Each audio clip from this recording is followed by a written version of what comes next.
Hello, welcome back to the channel of nonsense. We've got a bike that is going to disappear up my bum crack, but in a very good way, because I am told this is the new BMW R12 in the option 719 colours.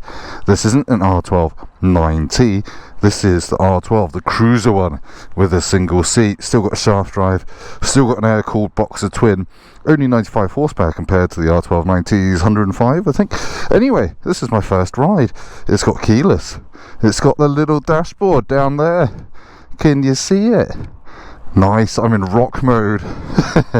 Yeah, this doesn't actually feel too low. Oh, I've missed that noise. I have a proper soft spot for the old R9T. Let's take this home and see what it's like. I've got slightly mid controls for my feet, so I'm definitely going to put my feet in the wrong place. I've just got off my MT10 SP. Already, I love this engine, and I've not even let the clutch out. There we go. I'm just going to head home, find some vaguely interesting roads and waffle on about how this makes me feel. Oh yeah. It's kicky out time at BMW headquarters. Oh, where's the indicator switch? That's a stretch. Why is that such a stretch? Whinge, whinge, whinge. It feels so solid. It feels like there's a lot of iron between my feet. Oh, it's got the good vibes. I've completely hidden my speedo with that sat-nav mount. That's probably not ideal, is it, for legal riding? Right, so I have rock and roll modes. Roll is your kind of more softer throttle response, the one that you use for cruising along, and roll is the one you use for getting stuck on the M3 in rush hour traffic. Perfect. Ooh, machine billet levers. Love it. Now this is the option 719, as I said, so that includes some nice paintwork, and it's got a few choice extras and billet things. It's got a phone mount under there as well. It's got a key slot, which is odd because it's keyless, but I guess they don't bother taking it off. Oh, exceptional low speed balance. Oh, you've just pulled out on that white Fiesta a little bit, haven't you, Mr. X5? I've twatted my shin on a cylinder head already. Let's get going. Right, let's go off. Right, you're just gonna... Thank you. Right, got to do some filtering already. It's nice knowing that the widest part of this boot bike is my shins. Actually, it's my knees. But yeah, the cylinder heads do stick out a bit, but not too much that you're going to worry about hitting them. It's not an R18. Yeah, I could probably fit through there, but I don't want to risk it for a biscuit. Yeah, I do really like the little Diddy digital display down there. It's super high res. You can't see the pixels or anything, and it's still got things like tyre pressures and all that jazz. So it's fully featured.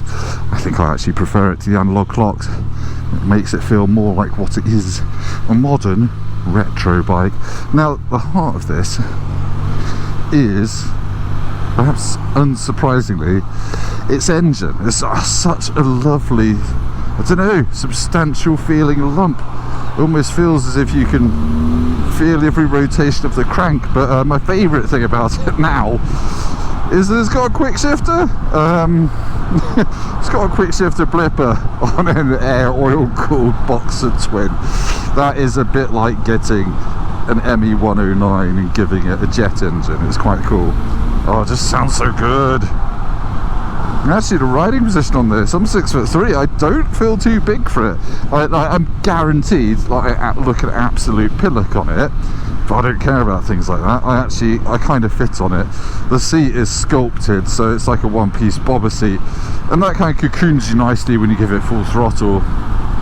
I think on a long journey I might get a bit of cramp in my hips because of my knee angle, my long old legs sitting there, but yeah, not too bad. First impressions are rolls from side to side in a very, not slow, but very, I don't know, measured sort of way, like most boxer twins do with that low centre of gravity. It's got cruise control and it's got heated grips. I like this. I like that BMW knows the good things about modern motorcycling and will give them to you on something that's meant to be old and pared back. I like it. There's something really nice about just having warm hands and being able to sit back and just let that boxer engine just trundle you along to your destination. This is some weird anachronism here of having all this electronicness and that digital dashboard on something so profoundly retro. But I'm here for it. I'm here for it. I absolutely like it. Another one of the modern things on this bike is it's got 2 power sockets. It's got like the small old BMW DIN socket down there, and it's got a USB hidden down on the left. And I've tried to use it for my sat nav, but I think it's USB-C. I can't actually see inside it, but my USB-A lead won't go in it. So yes, this retro air-cooled BMW has a more modern USB connection than my Yamaha MT-10. I mean, didn't think I'd be saying that. Right, I'm in rock mode now, 3rd gear. Let's give it some up here. Whoa.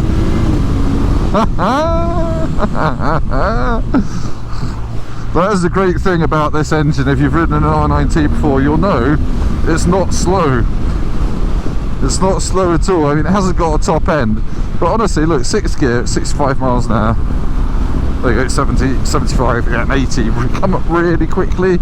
It's got a nice meaty wad of torque down in that engine. Oh yeah, it's a good engine. It really is. The whole bike feels quite substantial, but in quite a nice way. It feels heavy, but in a way that soaks up, certainly through your hand, soaks up bumps pretty well. My only problem so far is that being a cruisery, bobbery seat, any sharp jolts through the rear shock goes straight to your spine. That's the same problem you get on the Triumph Bobber, and also the Ducati Diavol, weirdly. So yeah, it's slightly firm on the arse, but I guess if you're buying a bike like this, you'll forgive it that. And obviously no wind protection either, although I think I know on the R12nineT you can get some kind of front fairing with jonkers. I don't know if you can get that on the R12, but yeah, this is a proper feel-good bike. It's not a feel-good day, it's not a feel-good weather, but it's a comfortable bike so far, pretty much. I like these gold bars and the way they curve up. They're quite high-rise bars, they're not leant over. I think the R12nineT gets slightly flatter, slightly sportier ones for a more lent forward riding position. But yeah, it's a cool thing. I just had the most German error message appear on the screen. I was coming down a motorway slip road, blipping down the gears, and then I didn't quite blip hard enough with my foot, and it said gear shift request unclear on the dashboard, as if to say, did you want to change gear? I was not sure. I thought maybe you were just ordering another pint. Oh, sorry, another half litre. I really love the noise this thing makes. Now, I would say I've only done about 20 miles on it so far, and my bum is a bit achy already. This seat, I think this has got an option seat on it, and I'm not sure, I don't know, it's got some kind of weird dips in it, and I'm not sure I quite fit in them.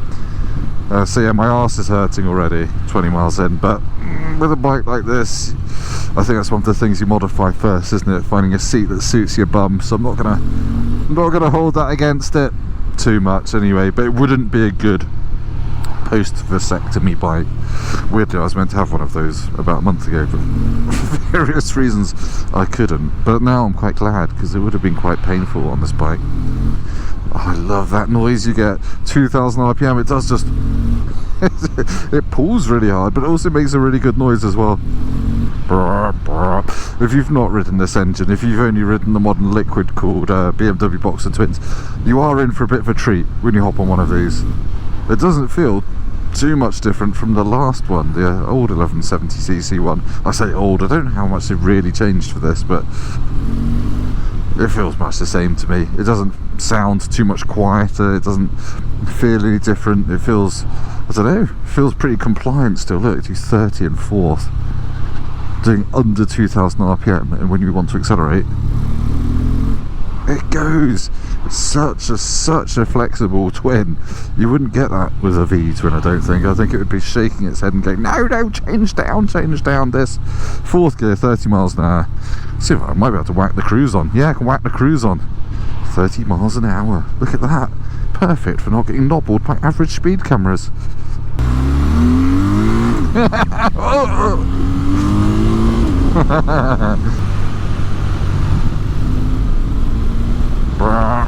Handles really nicely.